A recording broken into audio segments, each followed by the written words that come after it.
Well,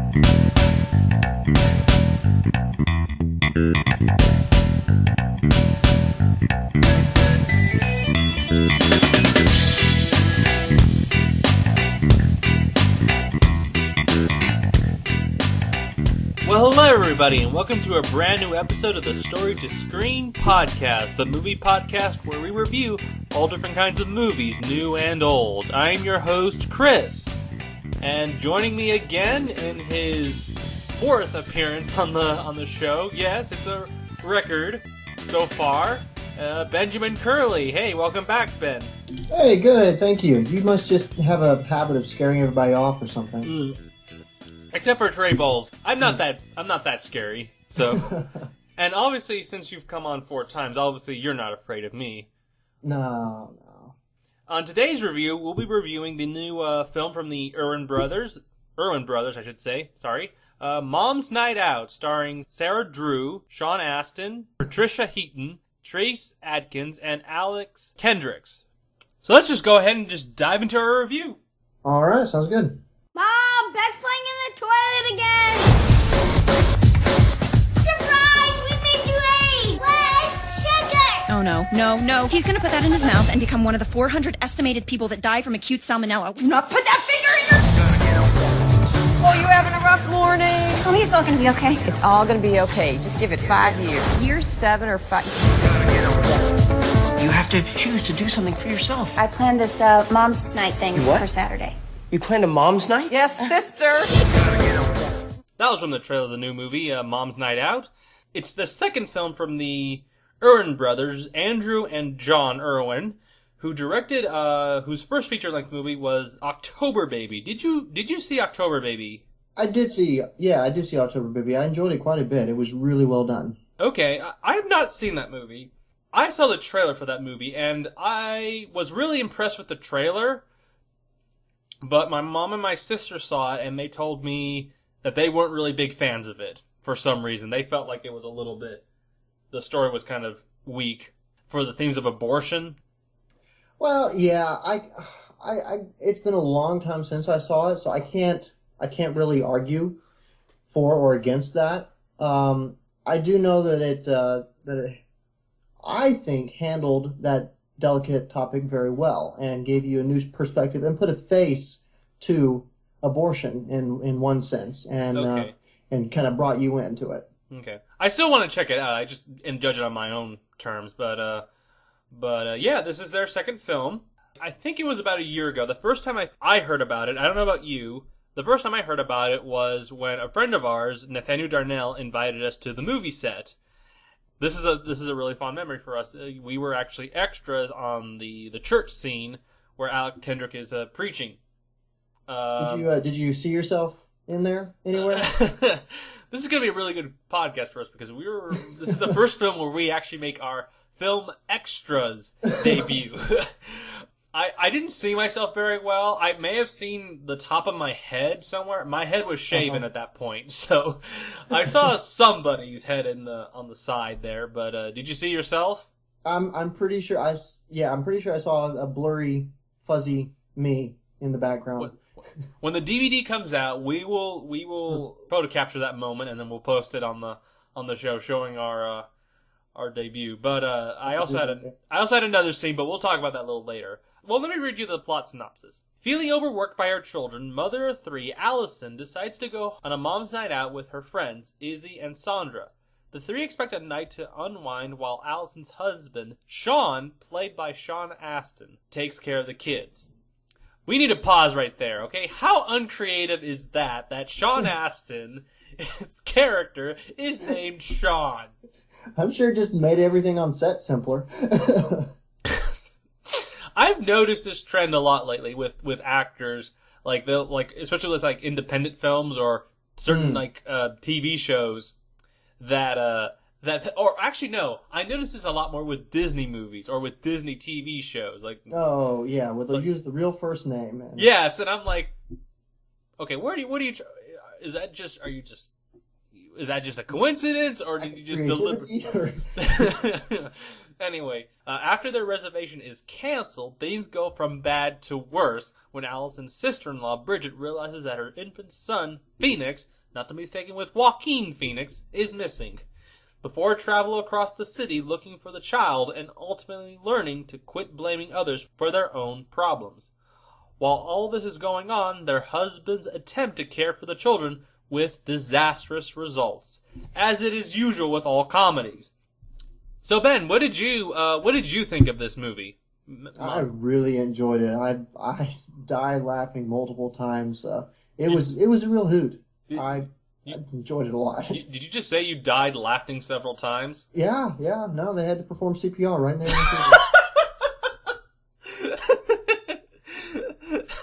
Oh man. Well, you didn't regenerate, did you?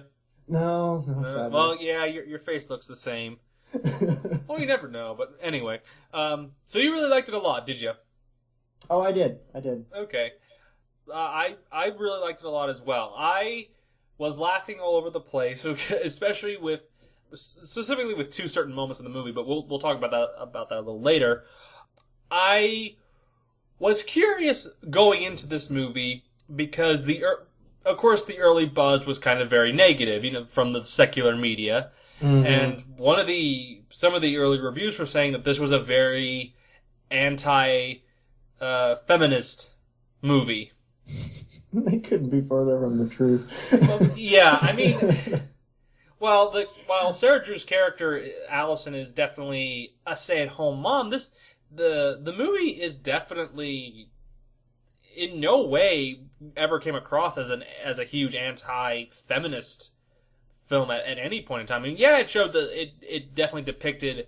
Well, it depends on how you define feminism. I mean, I guess if you define feminism as that militant take over the guys world, then it definitely is anti that. Yeah, but and that was something I was kind of curious about going to this movie, because is it going to be a very pro mother, for mothers to stay at home with the true, what the real mother has to do, what her real responsibilities lie, mm-hmm. And it didn't really come across as that at times, but it definitely positioned the character in that manner. Does that make any sense? Yeah, well, yeah, it painted it very clearly that is where that character needed to be and where they were most valuable.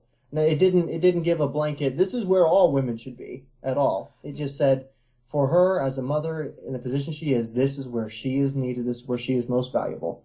Yeah, definitely. And and even her two her two friends, the pastor's wife and her lifelong friend, they didn't really get into much details concerning those characters, but I got the opinion that, of course, the wife, the pastor's wife, was definitely a much more respected name in the community, so to speak.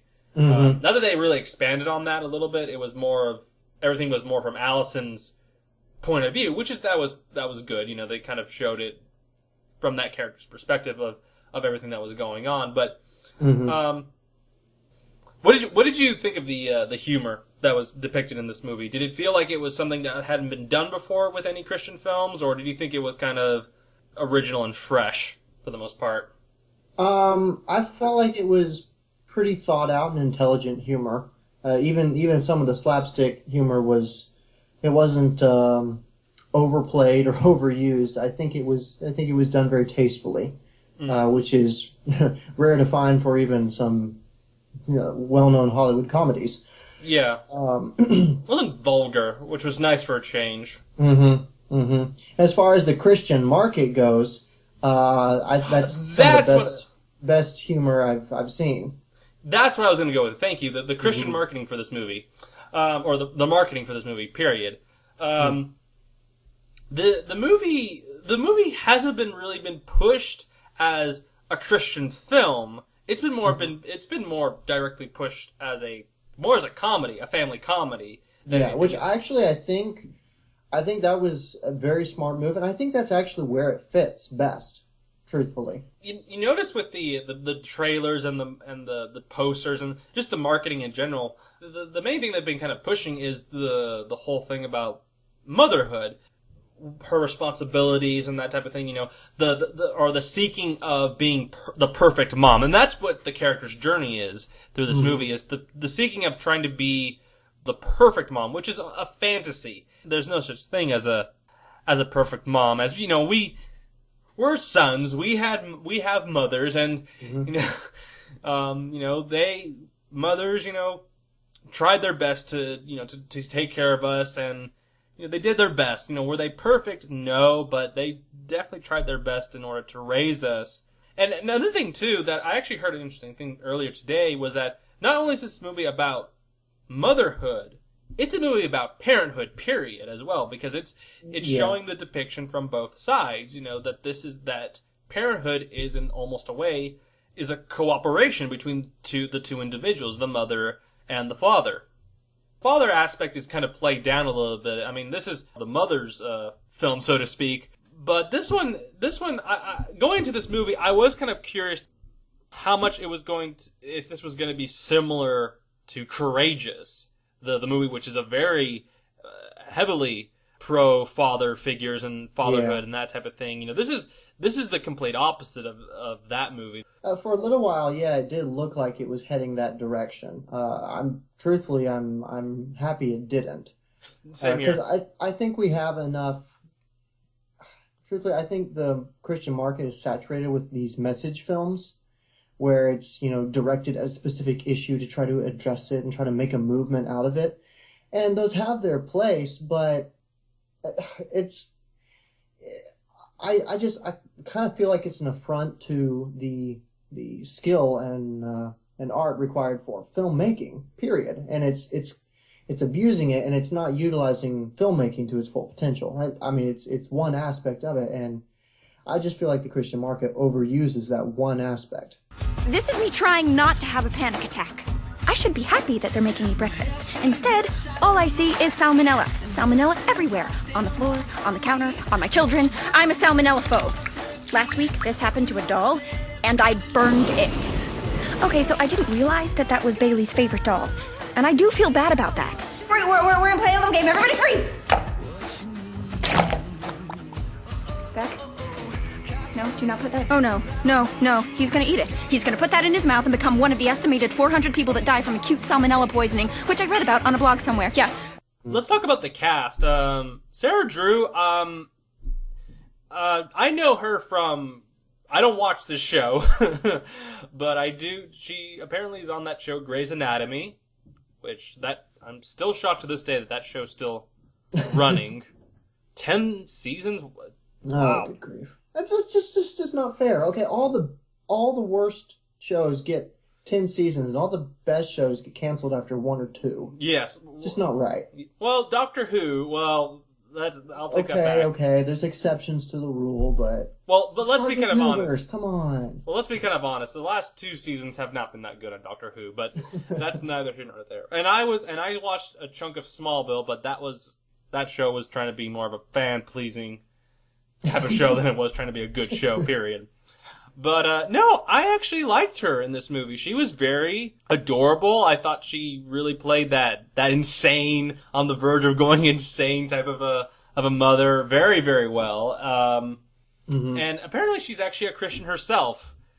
What'd you think of her, Sarah Drew?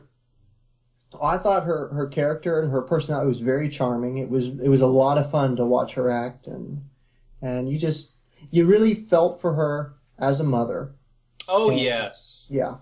And you could kind of, even as men, you could kind of put yourself in her shoes and go, I feel bad for her. I mean, especially the opening scene where she's there typing on her blog, her mother blog, and just the, I don't know a family that has crazy children like that, where they're out of control and they're writing on the wall.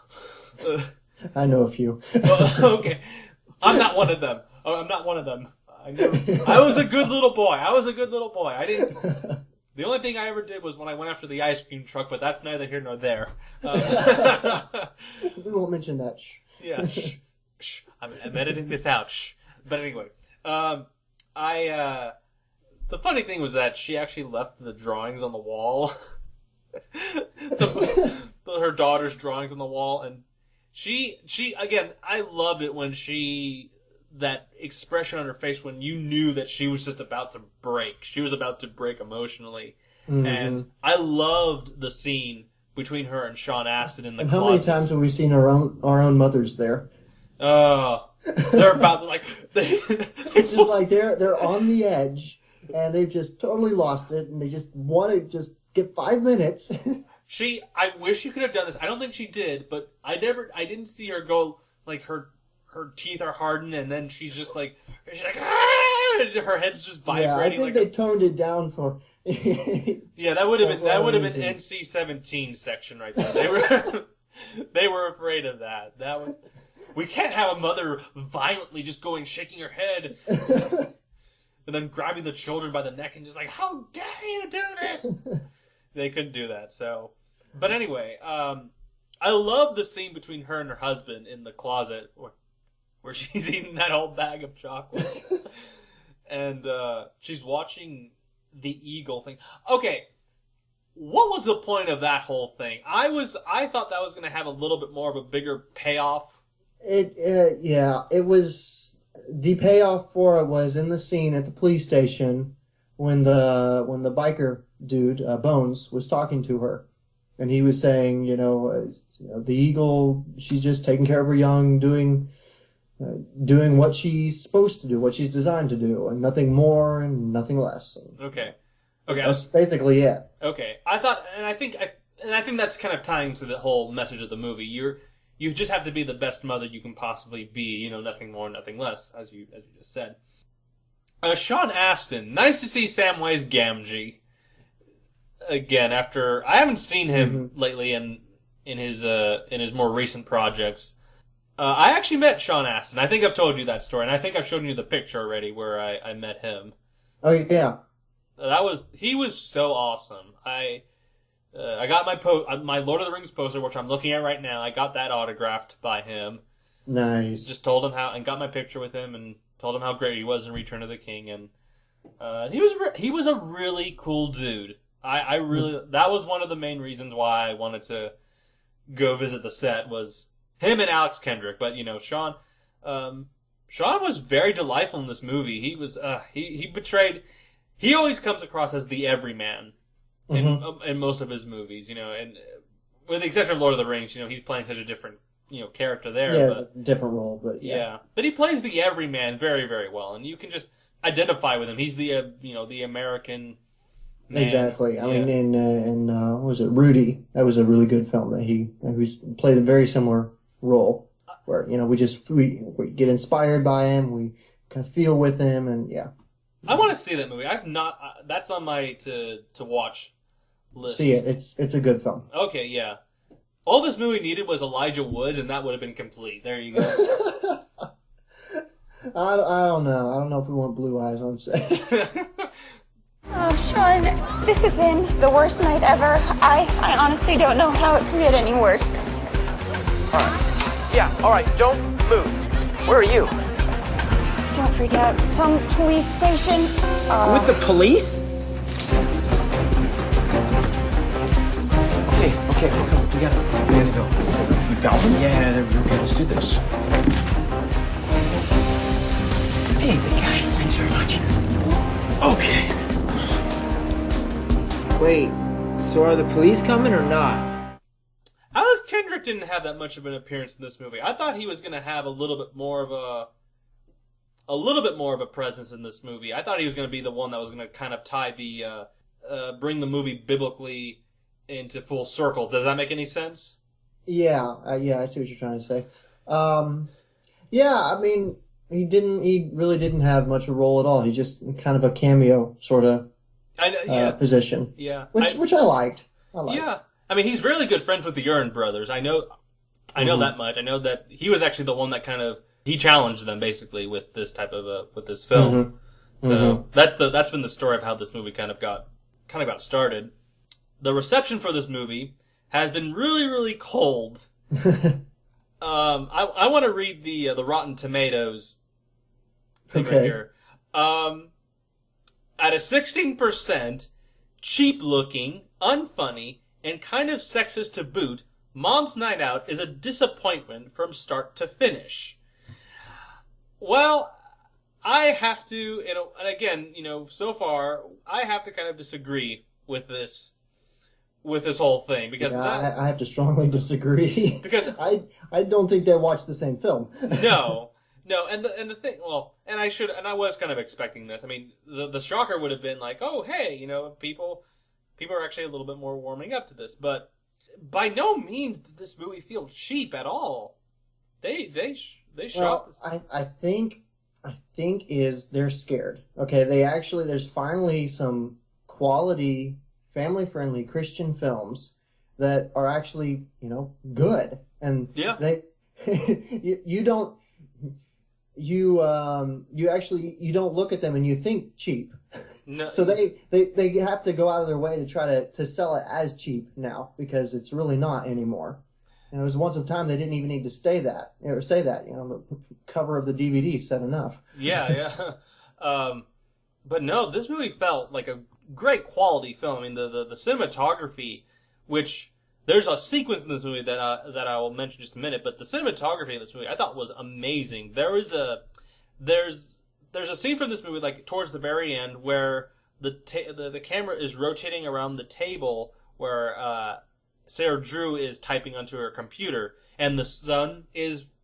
That thing stood out to me too, and it's like, oh wow, such beauty in this shot. There's some amazing cinematography. The way they used the lighting, the natural. Yeah, it was gorgeous. That was that shot right there kind of reminded me something from like a Spike Jonze movie, like that movie.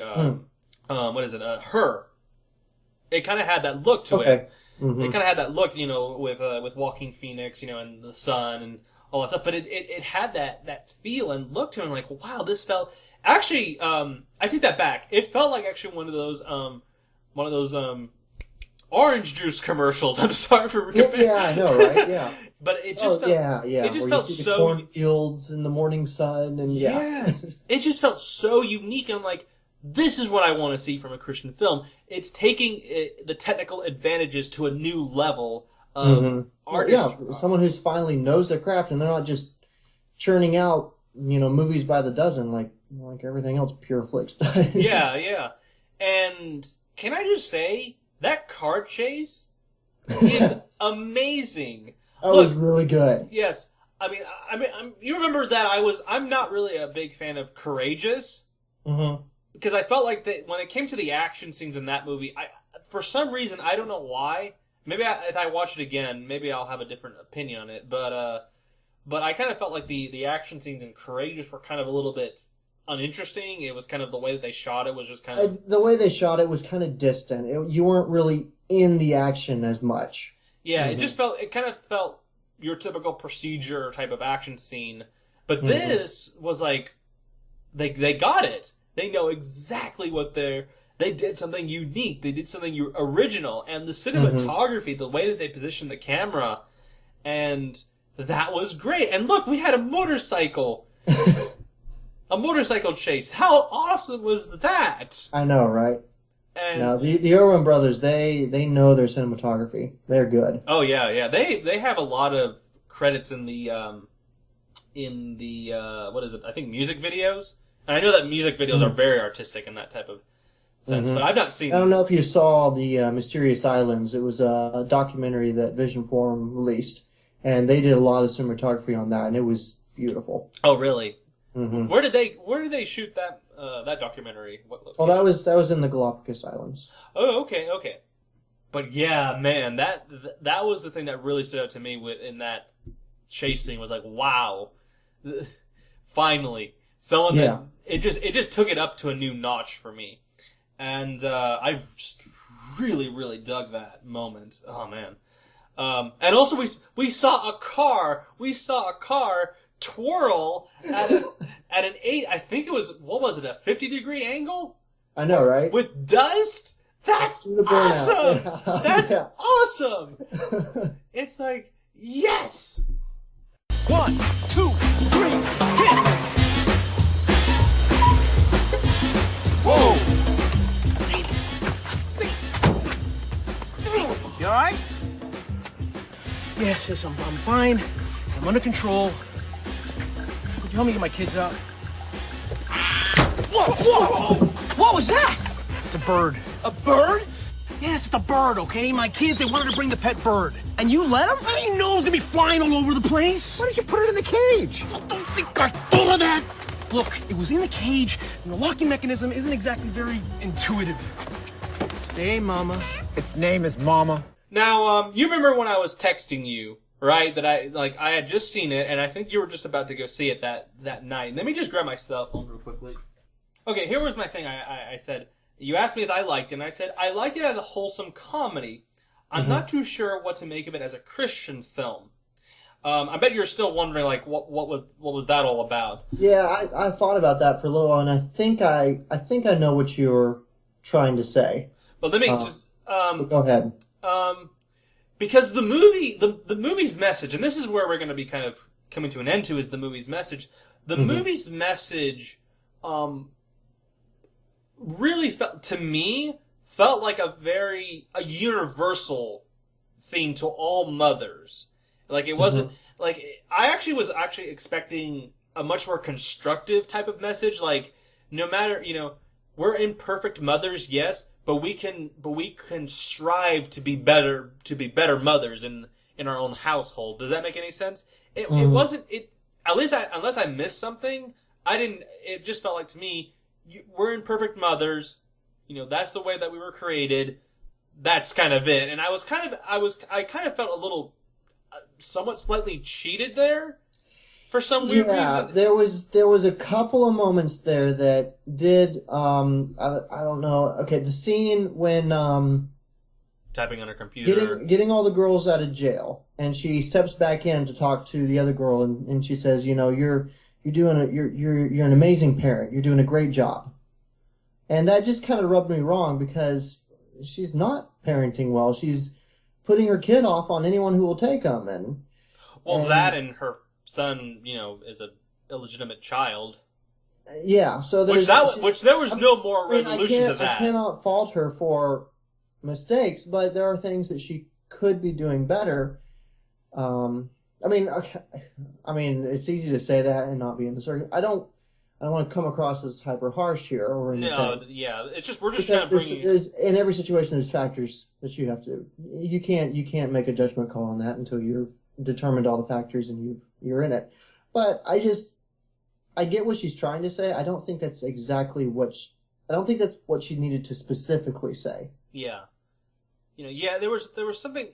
And the fact that again that they had a child conceived out of wedlock was kind of weird. And then the weird part was the pastor's wife was saying like, "Oh, we all love you. We all love you, honey." I don't even remember what the character's name was, but the pastor's wife was there, kind of saying, "Oh, we all love you," and it's like, okay, yes, I can understand the extending Christian love, but where is this coming from? It seemed like it was trying to again. It seemed to be more trying to present. Yeah, they didn't make a distinction between loving and accepting. Yes, and especially by what God's laws. It kind of presented God as I liked how one review kind of put it. It was a Christian movie with a non-judgmental God. Yeah, and that was the other thing that I was going to touch on when we hit the theology portion, and is that it was very. There's some things that's just slightly off about the theology. Yes, Jesus loves you. This I know, for the Bible tells me exactly. But at the same time, he's also calling you to repentance. So you can't. Yeah. Okay, no, he's not. He's not demanding that you change your behavior before you come to him. He's going to do that. He's going to do, yeah.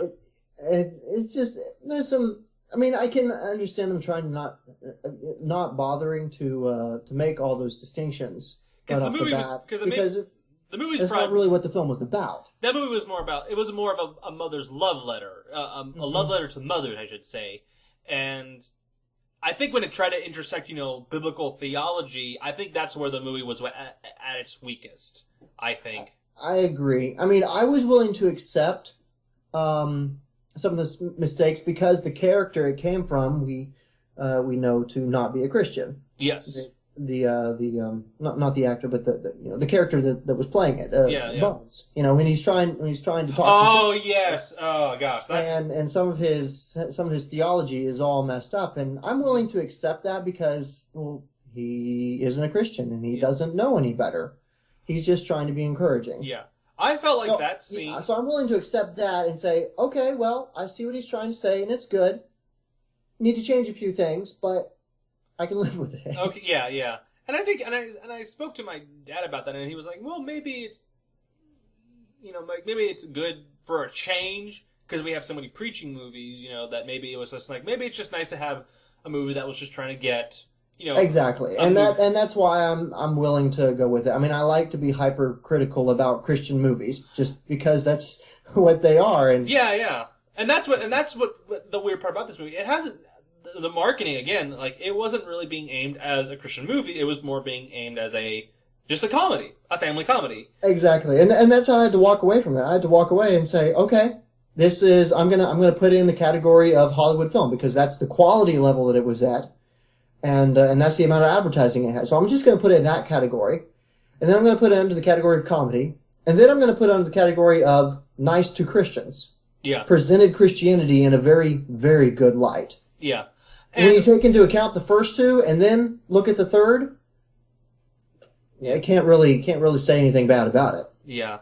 But let me just go back to the scene with Bones. It was so interesting because he's there starting off, I've kind of drifted away from the faith. You think? And I'm like, okay, and I'm thinking to myself, okay, where is this going? And then he says, my mama, and I think he said his mama was a Christian, I think. That's what that was the indication. Yeah. I don't think he outright said that, but that was the indication, yeah. Okay.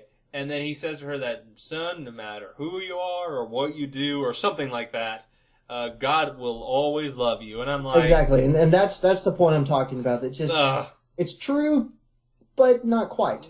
That's... Which denomination has that view? Well, I remember watching Touched by an Angel, because you remember Touched by an Angel? At the end of every... They would always... Ramadan would always come out and say, God loves you, baby. But, I felt like that scene, or that lot, or that scene should have been with Kendricks in a much more... And handled more theologically. Yes. Yeah, it would have been better. I think that would have been stronger if that had been done by Alex Kendrick. But then that would have almost been... Yeah, I understand why they didn't do that, because that would have been predictable based on Christian movie storytelling genre. Mm-hmm. The pastor steps in and now now we got our message. Words of wisdom, and we're supposed to all go, ooh, He's in trouble now. Yeah. But anyway, so in our closing thoughts here, I think besides the ending, and I think that's where my major criticisms lie with this movie, besides the ending, I think I give this movie a pretty solid recommend for especially for families. And I think, yesterday was Mother's Day, but I think this is a great movie for the whole family to go see. It's a great comedy. It's got some great moments. It's got some great comedy moments. It's got some really cute little performances here. And again, Sarah Drew and Sean Astin had amazing chemistry throughout the movie.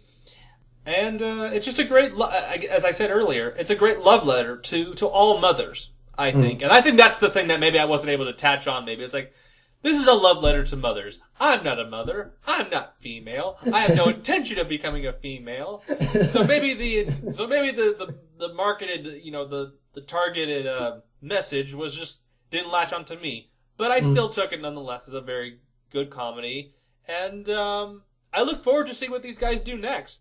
Well, yeah, it's definitely, as soon as it's out in Walmart and other places, it's definitely going to be a movie that's going to be on my DVD shelf. No doubt about that. And it's going to be one that I recommend to people for an example of quality Christian content.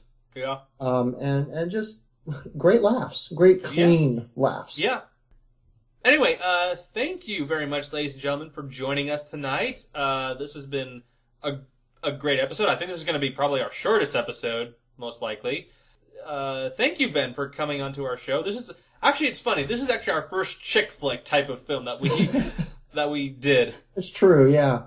Before we go, I just want to give you, our audience, a little taste of what is to come next week. Here's a little sound bite.